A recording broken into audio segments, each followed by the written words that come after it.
You're not just raising kids, you're raising future decision makers. And whether they think clearly under pressure or react emotionally, that's being built right now. When I got my first gun, I had taken my class and got licensed, and then I immediately took my daughter to the range. I think it was important to do that, and I want to teach my grandkids the same thing. My general rule of when someone asks me, at what age should you teach your child? I said, as soon as they can ask the question. Teaching kids that if somebody's in the house that you don't know, you go and lock yourself in the room and call 911. You don't go try to go investigate. Most people think preparedness starts later. It doesn't. It starts at home. It starts with the kids we're raising. Before they ever find themselves in a high-pressure moment, they've already been shaped. What follows is a conversation I recorded in Las Vegas while headed to a training in Utah. And it's a little different, but it matters. I'm sitting down with Kaleesha Washington, host of the Don't Screw Up Your Kids podcast. We're talking about single moms, the pressure they carry, and how that shapes the kids they're raising.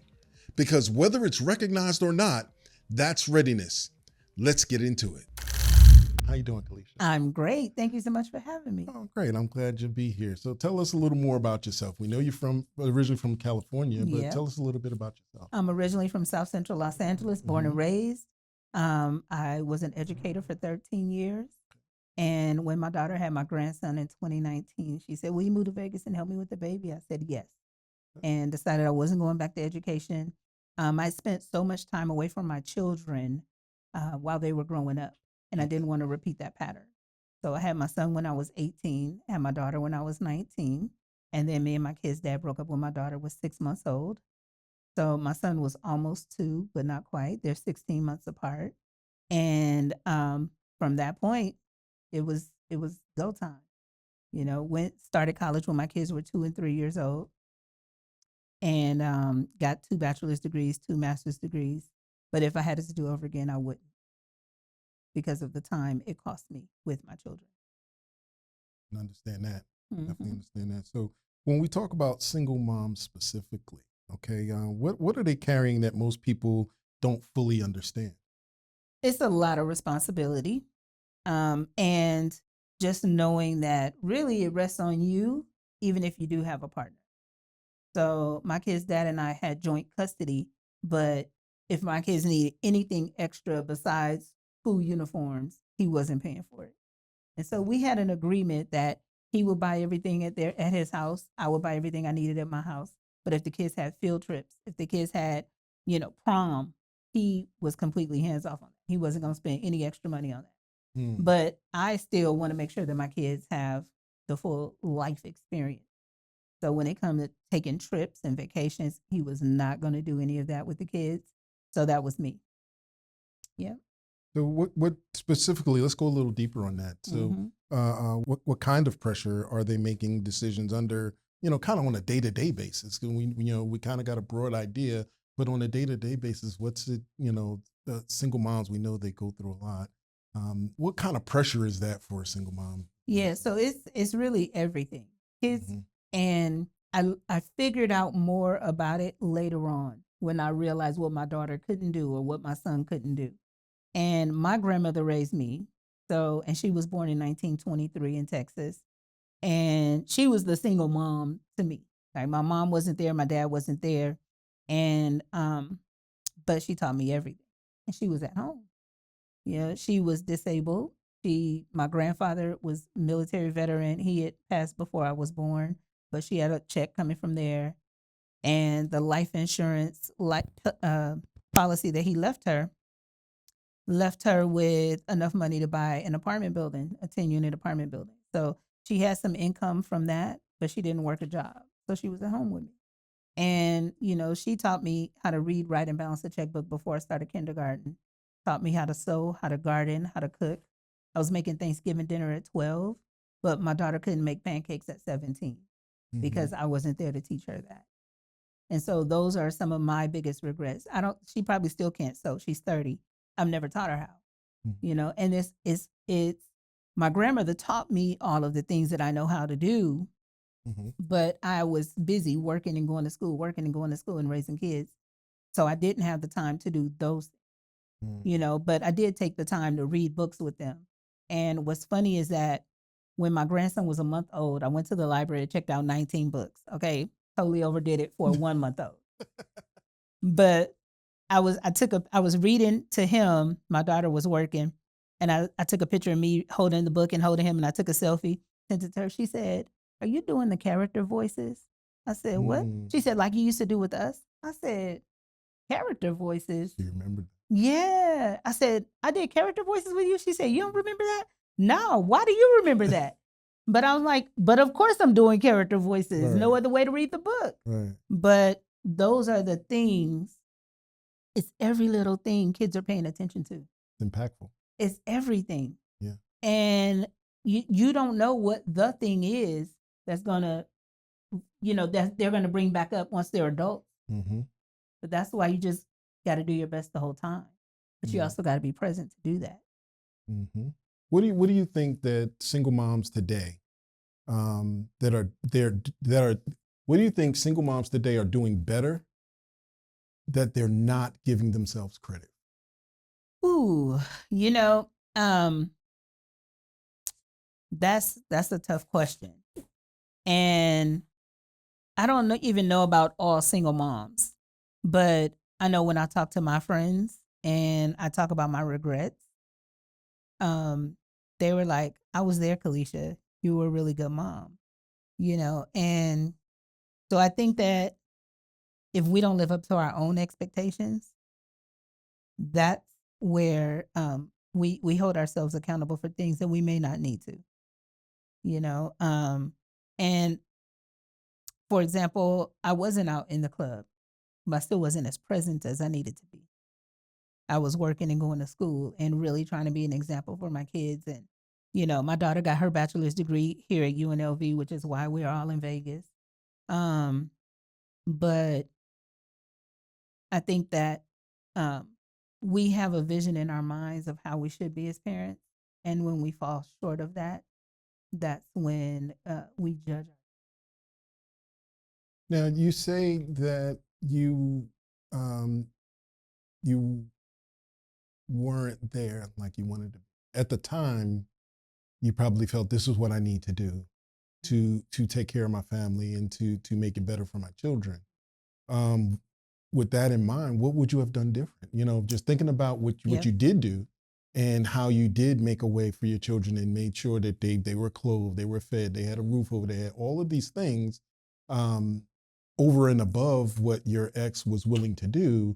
What would you have done differently today, hindsight being 2020? Yeah. Today, I would focus on entrepreneurship over having a job because the degrees are to get a job and those jobs don't care about you. If I had to do it over again, I would find a business to run, start my own business of some sort, and just go all in with that so that I'd have the time to be with my kids. And we had a huge village, so I didn't realize that they were negatively impacted by me not being there. We had my kid's dad, his mom, his aunt, his brothers, my dad, my grandma, my brothers, and so there were so many. My kids were never at home alone. They never had a key to the door. They weren't latchkey kids. They always came home to somebody being there. Around. There was always somebody there. But I wasn't. If we have to prepare our children for life, getting them ready for what may come, or when they're old enough and they go out into the world, and setting a proper example. Okay, so what is your thought process on single moms and preparing their children for things like, life-threatening situations or protecting themselves, being able to protect themselves in whatever way, shape, or form? What is your outlook on something like that? I took self-defense when I was in middle school.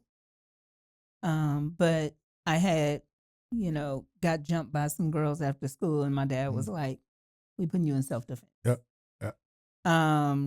But that's the reality a lot of times when kids are in school. When they go to regular public schools or whatever, that's always a possibility that they'll get into fight. That's a possibility no matter what school they Yeah. go to. There's bullying everywhere. Everywhere. Everywhere. And so like you have to be prepared for those kinds of things. My grandson, we had him in some martial arts. He's the 6-year-old is the oldest one. And he loved it. Okay. His dad wanted him to go do boxing. So he put him in boxing instead. But hopefully we'll get him back. Because he really loved martial arts, you know. And is he enjoying boxing? Not as I don't much think it's social as much. As much? Yeah, it's not in his top 3 sports. Okay. Yeah. And how old is he? 6. 6. Okay. Yeah, but he's played baseball, basketball, football, track, and martial arts and boxing. But yeah, for sure, you have to have your kids ready to protect themselves.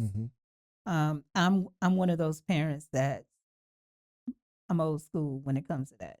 Somebody hit you, you hit them back. And my mama taught me ain't no fair in fighting. Okay. So you don't just hit them back, you hit them back harder. You hit them back hard enough that they don't hit you again.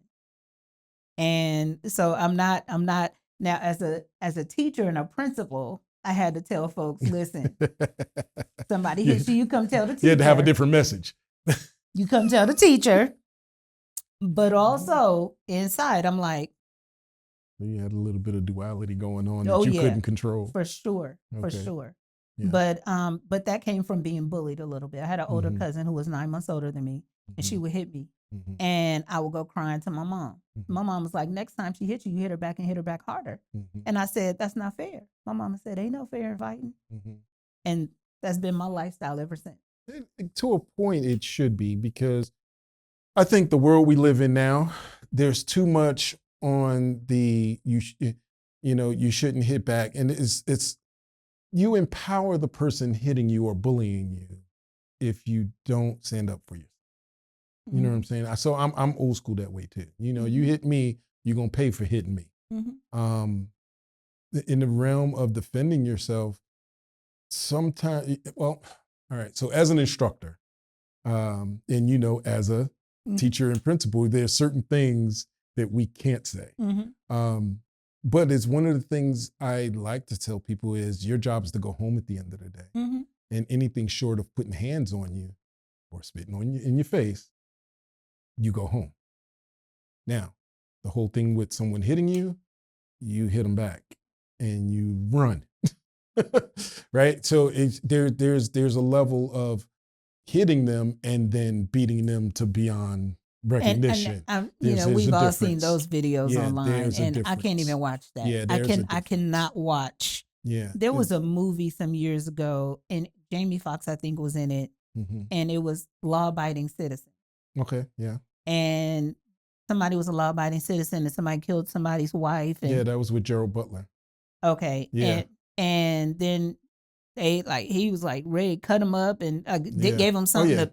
I was like, I turned it off immediately. I was like, I can't watch this. Yeah.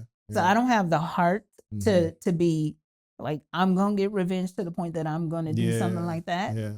But there's nothing wrong with defending yourself, and there's where we see a lot of different gaps, because we have a society of people, and so speak to me in the area of single moms and them teaching in today's world we live in, teaching their children, teaching their young boys or young girls, doesn't matter which, the realities of self-defense, and where those gaps are, because we see some people that don't realize where the gaps are. So can you speak to that in the realm of some of the gaps we see? Because I know you know single moms and everything, and as a gun owner and protector yourself, where do you see some of the gaps happening in the? And it doesn't even have to be. It could be single parent, because you have guys out there that are single parents as well. Yeah. Where do you see some of the gaps happening, in your opinion, as far as teaching the next generation how to protect themselves and be aware, self-aware? Yeah, I think it's important to make sure that kids know how to defend themselves appropriately, how to protect themselves, how to get out of a situation. how to de-escalate a situation. And as an educator, like, we just had to de-escalate. When you go into a power struggle with somebody, there's always a chance that you could lose that power struggle, and it's going to be way worse than if you had just backed down ahead of time and prevented the power struggle. When it comes to the police, oftentimes we see that they don't de-escalate well. I've just seen it too many times. And just to give an example, Sandra Bland, and I don't know if you saw the documentaries about that, but she was driving. She got pulled over because she had changed lanes without signaling. And then the officer comes up to her and she's upset about it. She said, the only reason why I changed lanes is because you were coming up behind me. I was getting out of your way. And so then he's like, well, I'm going to write you a ticket or whatever. So she lights a cigarette and he's like, put the cigarette out. And she's like, I'm in my own car. He's like, get out the car. And then he escalated very quickly. And then she ends up in jail. So he changed lanes. He already was predisposed. And then he kept raising the temperature instead of versus bringing it back down. And she went with him. And I am a person that will escalate with you. It's very hard for me to back down. Okay. Especially if I'm emotionally committed to this thing. Okay. But what's best for us to teach our kids. That's what I was going to get. Yeah. Is how to de-escalate. And I know how to de-escalate. And I can. And when it comes to my kids now and even my grandkids, for me, it is about being calm. And because kids can't learn if you escalate. When you're upset or you're raising your voice or any of those things, kids are not processing. Their brain goes into fight, flight, freeze, fawn. And because their brains are trying to protect them, they're not listening. It's not even intentional. Their brains are shut down and they're trying to protect themselves. And so they're not even hearing exactly what it is that you're saying to do even. And so if you can calmly, you got to get kids to be still, listen, and know that they're where they feel safe, then you can give them the next instruction. But when it comes to teaching them, like in school, how to best handle themselves. Well, now, not to cut you off, but to me, escalation is a form of reaction to the data that you're receiving, right? So if, just like you said, you can escalate along with the next person because you're reacting to the data you're receiving from that person. Reacting when there's no preparation is easy. So with that being said, back to the example of hitting someone when they've hit you. If you're not prepared for that, you just react to what, and your reaction might be run, your reaction might be cry, your reaction might be, cower. But when you're prepared and okay, this is what I've been taught to do, you can react better. So, and the reaction in that particular case is someone hits you, you hit them back. And the realm of what we were just talking about, escalation versus de-escalation, even though that person is escalating, because we're prepared for it, we can try to de-escalate it. Or if we just want to throw caution to the wind, escalate and let's go for it. But like you said, we have to teach our children to de-escalate or to make better decisions, not so much what we would have made in our childhood, but because people are crazy these days. But kids also learn so much more from what they see you do. Correct. We have to set the right example. You absolutely have to be the example. Absolutely. Yeah. Absolutely. So, you can't, it's not a do as I say, not as I do. It's, kids take it as I'm going to do exactly what you do. Yeah. So let me ask you, what does raising a prepared child look like? I mean, we already talked a little bit about it, but as far as, all right, switching into using firearms and being prepared to protect yourself with a firearm. Yeah. What does that look like to you in today's day and age? Let's take a quick pause because this really matters. If you carry a firearm, the law isn't optional, and it's not something you can sort out after the fact, because the law isn't an afterthought. It's the framework your decision lives inside. Here's the reality. Gear won't save bad decisions, and ignorance of the law doesn't protect you from consequences. That's why understanding the legal use of force has to come before tactics, before gear, and before confidence. If you're ready to train with intention, take a look at the DJR Empowerment Academy, where we start with foundations like the legal use of force. You'll find the link in the show notes below. Know your thresholds, know your boundaries, and know the law first. Now let's get back to the show. What does raising a prepared child look like? I mean, we already talked a little bit about it, but what does that look like to you in today's day and age? You know, when I got my first gun, I had taken my class and got licensed, and then I immediately took my daughter to the range. She was in her 20s at the time, and maybe 21, 22. She's barely in her 20s.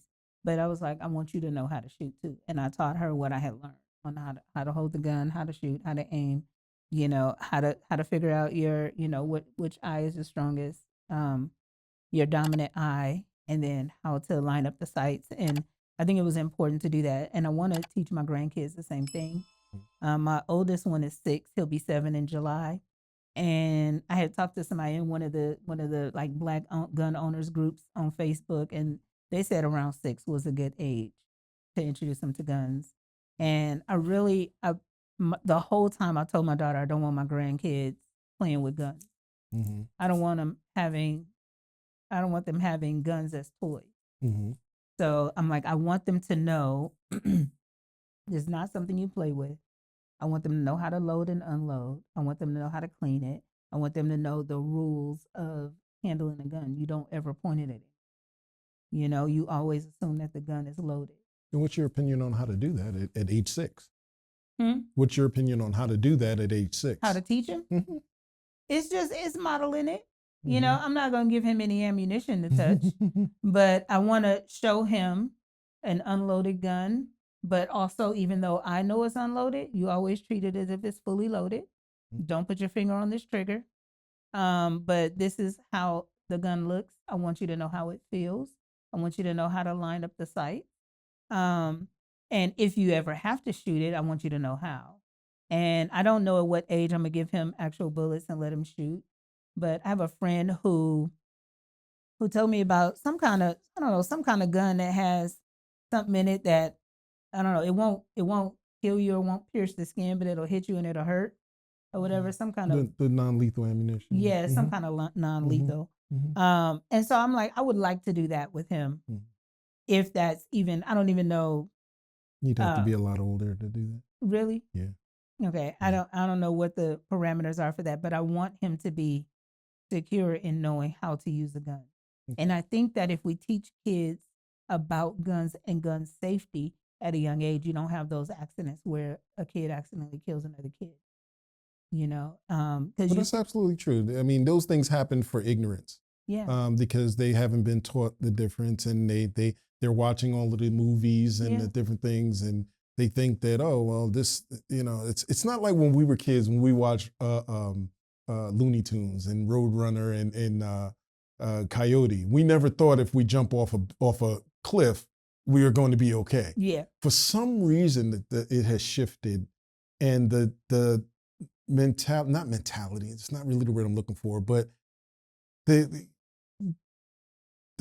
kids are inundated with a lot more data than we were in.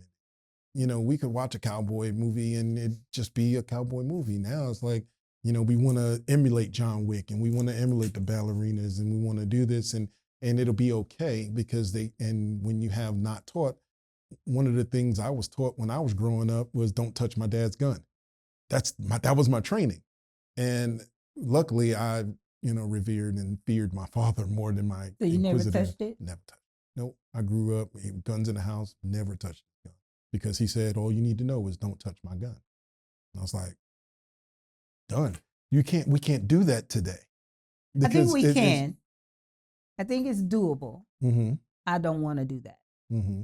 I'd rather teach you how to use it, you know, so that, because you just never know. I would love to have been trained by my dad. Yeah. He chose another route and I have to respect his route. I think today we have so much data that's coming into our kids we can't afford to do. Because kids are so inquisitive, and I have a nephew who's 10 or 11, that I would love to be able to teach them how to protect themselves. Our children, going back to what you were saying, our children need to be taught how to protect themselves in different ways, including with your hands, including the gun being the last option, not the first option. You know, we need to teach them how to conflict resolution, de-escalation.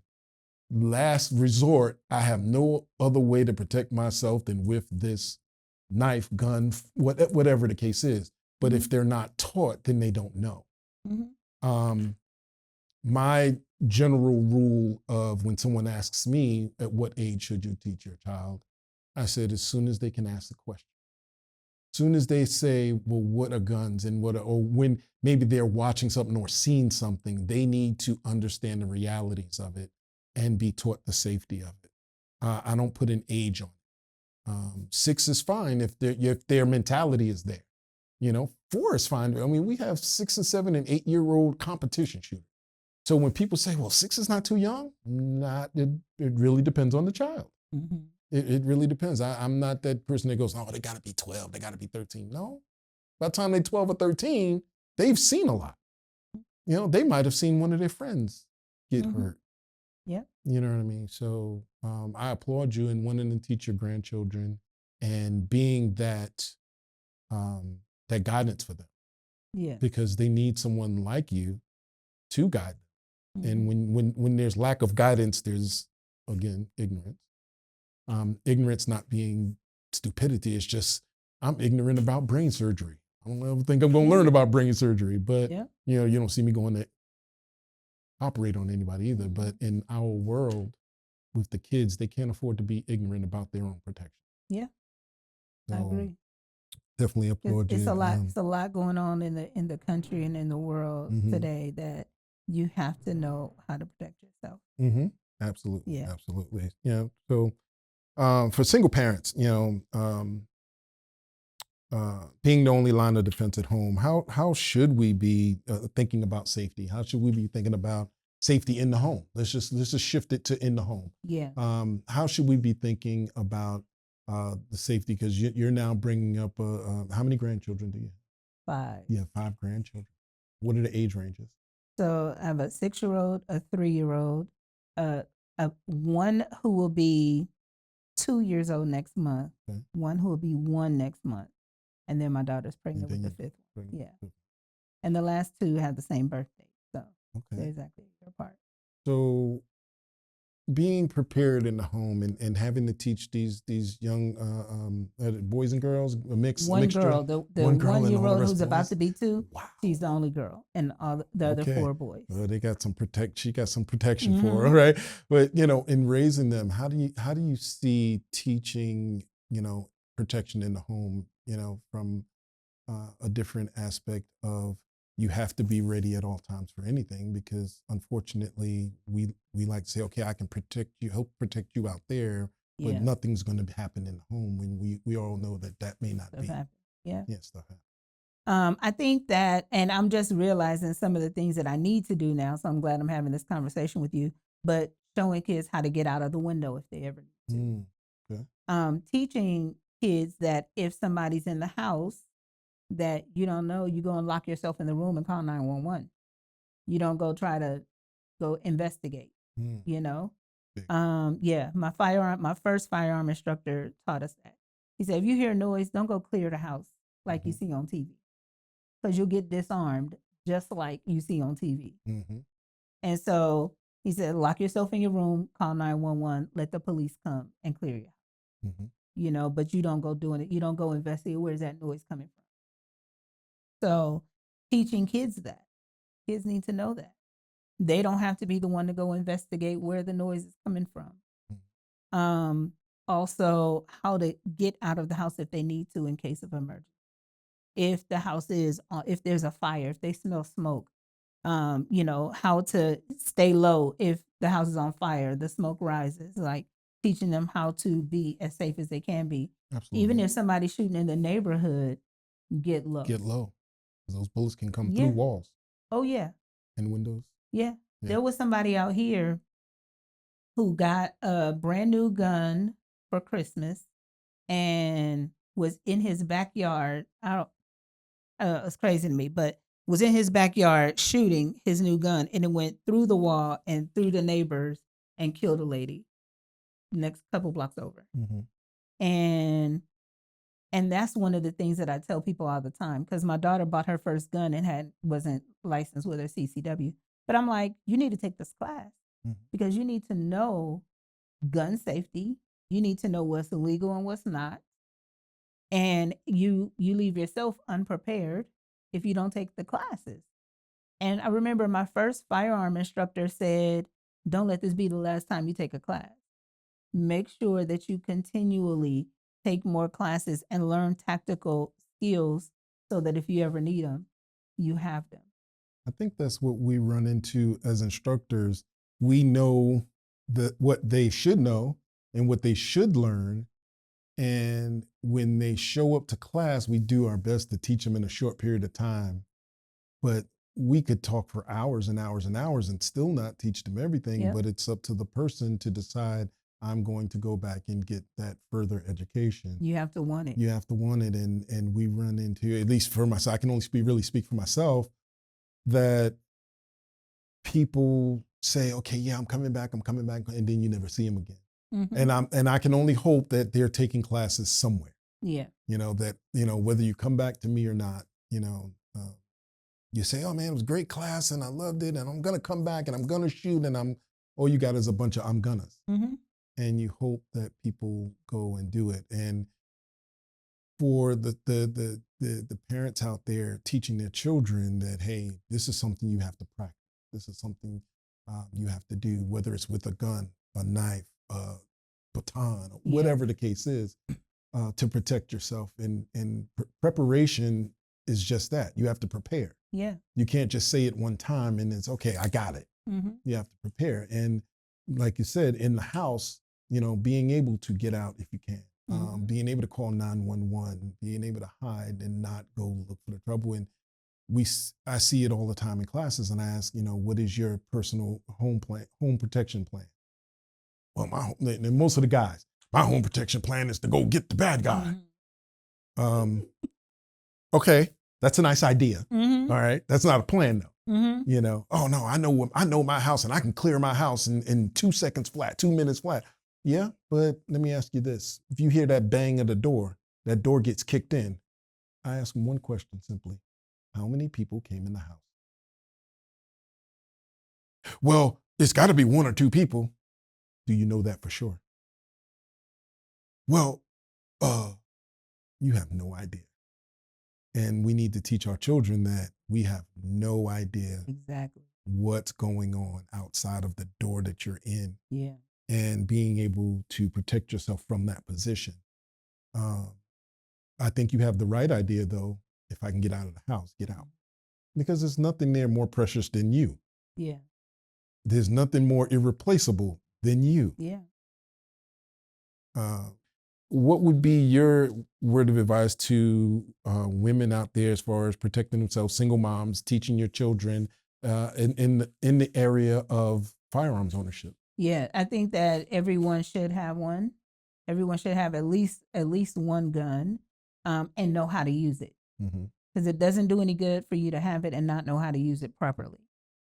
You could end up hurting somebody. How often did you say that they need to practice? Ooh, I don't know. I don't even know how often.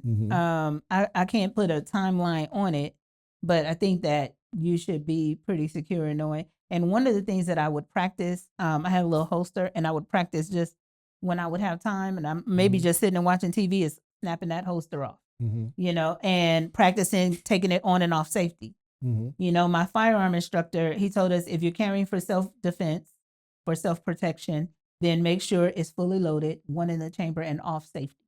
You need to be able to just shoot if it's for self-defense. He said, because if you're in a situation where your life is threatened, you don't want to have to load up bullets because you're already nervous and you're going to be shaking. You don't want to have to fumble with the safety at that time because that could cost you your life. So I keep it off safety most of the time. But then there were times when I would put it on safety, like if I was leaving it in the car because I was a teacher. So I would leave it in the car. It's not supposed to come, it can't come into school. But I would practice just making sure if I needed to put it on or off safety, I could do it easily. Okay. And I wanted to warm up that button because I had a brand new gun. And so sometimes stuff can be sticky. But that was important for me to practice with that. Dry fire drills, basically. In case I needed to.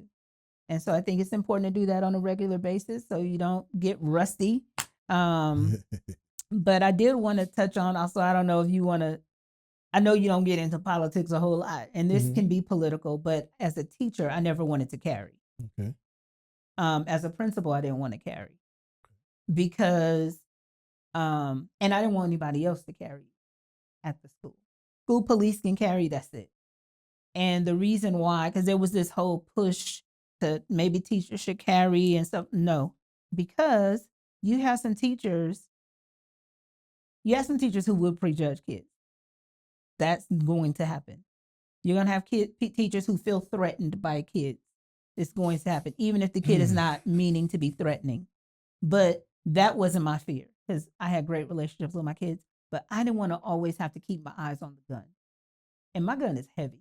And so I'm not going to want to wear it while I'm teaching. And so if I put it in a drawer or something, I got to make sure nobody slips out and gets it. I got to now protect it with everything. Because what if a kid gets a hold of your gun and they go and shoot somebody with your gun? I was like, there's no way. There's no way I have my gun at school where somebody can access it. Because now I've become the catalyst for them to do harm to somebody else. So I just never wanted that. I think there are other measures we can do to keep kids safe at school, and that doesn't have to be it. Like what? For example, having where people can't just walk onto campus. And a lot of schools that I've seen, I've traveled to a lot of schools and stuff just in my career, and they will have a double door entry. So you can come in one, like you get buzzed into one door, you get buzzed into the second door. And so they can see who you are before you get into the school. And then even at my grandkids' school, you get buzzed into the front door. There's the front desk, the people at the front desk. And then this other door, somebody has to buzz you in before you can get to where the kids are. You can't just get in there. Or you get buzzed into this back office area. You can't get to, there's glass where the front office staff are, where they're sitting. And I mean, if you climb through that window, you could get back there, but there's enough time to alert somebody in that process. But to get to the kids, you got to get buzzed into one of them, or you have to have a badge, or you got to have a key or whatever to get in there. And I think those are better measures. What if the threat comes from within? Yeah, and that's possible. And there should be school police that has a gun, but I don't. How many police per student? I don't know how many there are at most schools. I know most elementary schools don't have any. Most middle schools don't have any. And unfortunately, they've been targeted. Elementary and middle schools have been targeted. The high school that I worked at had maybe 2. There was one who was, he was hardcore. He was for the culture. And he was at the high school most of the time, and he would patrol around the elementary or middle school at times. But it wasn't a full-time officer. But also, I don't want to carry. And I definitely don't want a teacher. Teachers, why? I know from the inside. Okay. These teachers, they will, when you first get your roster of students for the year, they're already going down, marking off whoever had the kid last year. Oh, this kid gonna be a problem, this kid. And they will mark up your roster. You didn't even ask them to. Right. So they already are predetermined. Like that child couldn't have changed over the summer. You don't even know. They haven't even walked on campus yet. Right. But you already want to change how I feel about this kid. But I was that person that these are going to be my favorites. And they were. And I'm still in touch with them to this day. So, but because I know the nature of teachers, there's no way a teacher should have a gun. Because it's hard for administration to say you should have one and you shouldn't have one. And the administration don't always know how these teachers are when the principal's not in the room. That's an interesting perspective. Because see, we as non-teachers and non-administrators in school could say, yes, I send my children here and you're charged with protecting them. but we don't know the mindset of those teachers Mhm. either. So that's a because my mindset is if I'm sending my child here 8 hours a day, you're charged with not only teaching my child but protecting my child. Yes. And you should have every tool in your arsenal, no pun intended, to protect my child. But you bring up an interesting point. If they've already prejudged my child based on something that may or may not have happened previously, that you don't have all of the facts about, Yeah. that could be a problem. Then you have some softies. I had an assistant principal who I know wouldn't have shot she would have taken the bullet before she shot anybody. Right. And that's a And problem somebody on would the have been other able end. to take the gun That's from a problem her. on the They other would have end. been able to take the gun Yeah, from her yeah, easily. Yeah. Because she Yeah. would have let it go before she would have shot a kid. Or an adult. Just a softie. But I'd rather her have the gun than the other lady have the gun. But at the same time, That's a problem on both sides. And both of them were both white two women opposite around the problems. same age. But there's no way either one of them needed to have a gun. And I know that I'm a person that my life is definitely going to have to be in danger before I pull the trigger, but I'm willing to pull it. And if it's my life or your life, or it's your life or these kids' lives, like I'm going to make the decision. We find that that's the problem with most women is the ability to protect themselves against quote unquote children. Mm-hmm. Because you can have a 15-year-old, 6'2" child. Mm-hmm. He's a man physically, but he's still a child mentally. By the same respect, we have a lot of guys out there that find themselves hard to protect themselves against women. Mm-hmm. And the men, as far as the women, it's because we're bred to be protectors of women and children and so on and so forth. Women are inherently, by the most part, because we do have obviously some women out there that don't give a doggone about kids, but for the most part, you're maternal and your instinct is to care for And protect. and protect, not Mhm. hurt, Mhm. even at the risk of you getting hurt yourself. Mm-hmm. We just got a lot of stuff going in a lot of different directions. But It's a lot. as far as teaching your children, and you're now teaching your grandchildren Mhm. and raising your grandchildren to be protectors and protecting themselves as well as others, as well as each other. Yeah. We have to do that. And single moms, I think, get the worst part of it because guys are looked at as you're supposed to be this way and you're supposed to teach this way and you're supposed to teach. Mothers, unfortunately, are looked at differently, or females are looked at differently, and it shouldn't be so because y'all can protect yourselves as well as others just as well as anybody else. Yeah. They have to know that though. And what I find with women that come into my class is that, especially the ladies class, some of them don't feel worthy of protecting in the realm of firearms. Yeah. I ask women. Do you know why?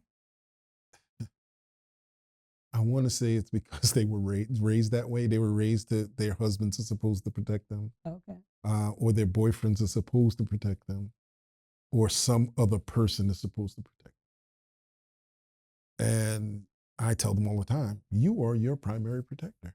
Yeah. Just you. You can't depend on anybody else. They may not be there. They may not get there. Mm-hmm. And when it comes to your kids, you are the protector. Now, if you have a significant other or a husband or whatever, it's y'all together. Yeah. But the absence of them means nothing because you're still there. Yeah. And I do get a lot of Navy women, Navy wives or significant others that come in because their husbands say, I'm going on deployment. You need to know how to take care of yourself when I'm gone. And they do come in. I just had 4 ladies in there the other night. They all know each other. They're all their husbands or boyfriends are in the military. And they're like, you need to go because I'm not always going to be there. Yeah.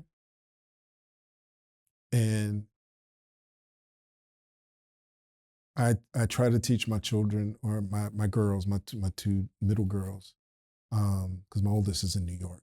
But the two middle girls, like, if y'all out with your mom, y'all need to know what to do. Yeah. She knows what to do, but y'all need to know what to do too. Mhm. Y'all need to know how to act, how to react, how to look and assess your situation. So let's talk about that real quick. Situational awareness. I know you're situationally aware. You're always looking. And what do you see that a lot of people don't think about situational awareness Yeah. as it relates to their daily lives? Let's take a quick pause because this really matters. Real life doesn't grade you on how clean your transition looked. It only cares about whether what you did actually worked. At the DJR Empowerment Academy, we train for outcomes, not likes, not applause, not highlight reels. If you're serious about pressure-tested skills, real feedback, and training that actually translates when it counts, private coaching is where that happens. Because when performance matters, results beat appearance every single time. Train for outcomes, not applause. Now back to the show. Do you see that a lot of people don't think about situational awareness Yeah. as it relates to their daily lives? Yeah. And there have been times when I didn't. Mm-hmm. I remember, like, I would travel internationally by myself and I would try not to make eye contact with people because I'm like, I know they can tell I'm American Mm-hmm. and I don't want anybody asking me for anything. But avoiding the eye contact because you don't want anybody to ask you for anything puts you in danger. Because you never know if somebody's coming at you. You don't know if there's somebody who's not friendly towards you coming at you if you won't make eye contact. If you're trying to intentionally, walk in, I would have my earphones in. I would put on DMX so I could look hardcore because while I'm listening to DMX, and so that's the demeanor, especially if I'm in New York or somewhere, anywhere where people might be asking for money or anything like that. Mm-hmm. I would put on my earphones and listen to music. And what do you do now? Hardcore music. Now I will never have more than one earbud in because I need to be able to hear what's going on around me. And I won't have the music that loud even in the one ear because I want to make sure that I can hear what's going on around me. I want to hear if a car is coming. I want to hear if somebody's walking up behind. I want to be able to hear the footprints, even the footsteps, even if they are trying to walk gently. I want to be able to hear it. Mm-hmm. And I'm a continuously, not like I'm walking around like I'm scared or nervous or anything, but I am going to, take a moment to Head on the swivel. See what's around me. Yeah. See what's around me, and I've started walking in my neighborhood just to get exercise. And, a couple times I walk around midnight in my neighborhood. I mean, my neighborhood is quiet. It's peaceful. And I was like, walking with your gun, right? I was on the fence about it. I didn't, but I was on the fence about it. It's in my bed. So I was like, am I going to take Jamal or leave him at home? You should always have him with you. Yeah. Better to have it, not needed, than needed, not have it. That's what my dad always said. Better to have it, not needed. 100%. I do the same thing in my neighborhood. I feel like I live in a fairly safe neighborhood, but suppose someone unsafe comes into my neighborhood. Yeah. It has nothing to do with my neighborhood because other people can come in. Yeah. I don't live in a gated community, and even if I lived in a gated community, usually the gates are 6 feet high. People can jump over. Yeah. I'm not living in an electrified fence neighborhood. Yeah. So, but yeah, just stay prepared for anything. And I understand it. You don't want the extra appendage at all times, and you're trying to walk. And you're trying to get. I'm trying to get exercise. I could use the extra 4 pounds on my hip. It ain't gonna hurt me. But yeah, so I definitely get that. I used to walk at night. People used to say I was crazy because I would go out at midnight and walk till 2 a.m. And I'd walk 7 miles and 7 to 10 miles, take a couple of hours and just walk. Yeah, I went around the block. But anyway, so. But I think it's important for us as parents to make sure our kids know how to protect themselves, have that home defense plan, and know what to do in case of any emergency, know what to do. And so that So, and practice it as much as people hate these drills on schools where you practice like the active shooter drills. I'm from LA, we had earthquake drills. I never was nervous about it. It didn't cause me anxiety about it. But somehow the kids today, they're like, oh, my kid has anxiety about the active shooter drill, and it could be. It could be.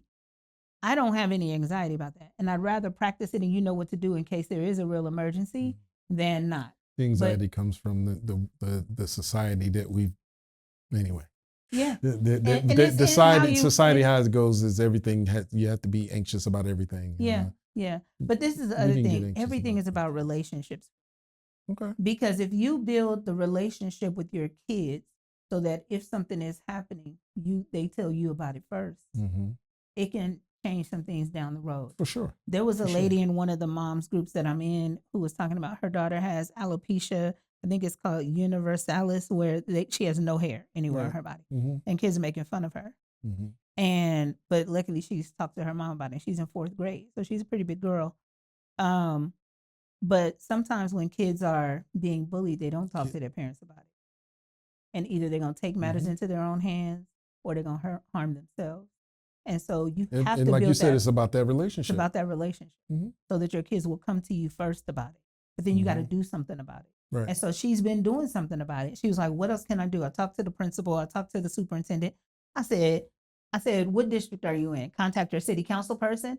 Some of them are up for reelection right now. Mine is." I said, "Talk to the mayor. Mayor Romero is up for reelection right now. Talk to her. She gonna do something. Aaron Ford is our attorney general. He will do something about it. He's running for governor right now. He will do something about it. Governor Lombardo, who's the current sitting governor, contact him. Contact Henderson PD. Okay? Have that Henderson file a police report against the kid." Because she was like, it's one kid that's really doing all of the harm to her kid. All of the mess. I said, contact Henderson PD. File a report against that kid and see if that mom don't help that kid get some act right. Yeah. But if you have that relationship with your kid so that they'll come and talk to you when something bad is happening at school, then you have the ability to head that thing off before it escalates, before this kid either harms somebody else or harms herself. But I can't even imagine being 9 years old or 10 years old and kids are making fun of you for something you can't even control. You have no hair and they want to make fun of you. Yeah. Kaleesha, how can the audience get in touch with you? Because I know you got quite a few things and we haven't talked about your platform. So tell a little people about your platform before we go. Yeah. Because it's very, very important. And I'm so glad we got a chance to talk on your platform. Yeah. And I check you out. You're constantly releasing great info, interviewing great people, and I definitely appreciate you coming on our show to bless my audience with I'm with so your grateful knowledge. to be invited. But let them know where they can find you and where they can tune in to get some more knowledge from you, because that's very, very important. Well, I started a podcast. It's called Don't Screw Up Your Kids. And the reason I started the Don't Screw Up Your Kids podcast, because I made a lot of mistakes as a teen mom. And I learned a lot from it. And now I do things differently with my grandkids. But also, there's a process to repair even when you have messed up. And I've talked to so many people who are like, man, I should have known about this 20 years ago. I'm like, it's not too late, though. You can always repair the relationship with your kids. As long as everybody's alive, you can repair that relationship.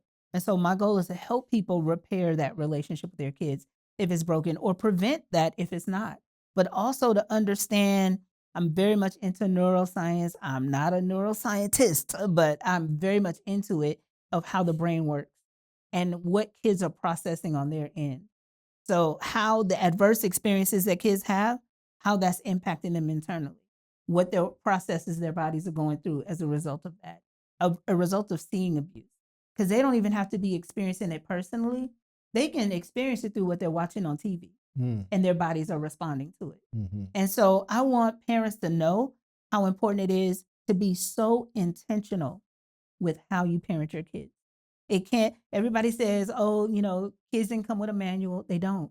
But you got to write your manual. You got to write your manual. And I will be creating a journal soon that will help walk parents through that process.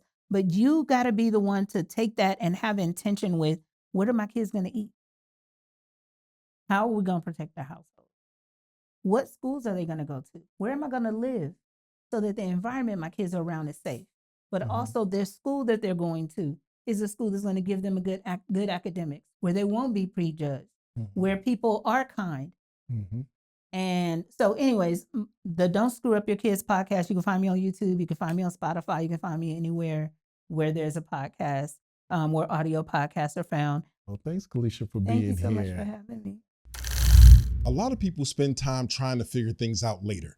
Training, confidence, how to handle pressure when it shows up. But what we talked about today, this is where it starts, at home. In the conversations, the examples, the decisions being made every day. Because when pressure shows up, you're not building anything new in that moment. You're falling back on what's already been built. And for a lot of single moms, the pressure isn't coming later. It's already here, every day. So here's the real question. Are we raising kids who can think under pressure, or kids who just react when things show up? Stay safe, stay prepared, and stay empowered.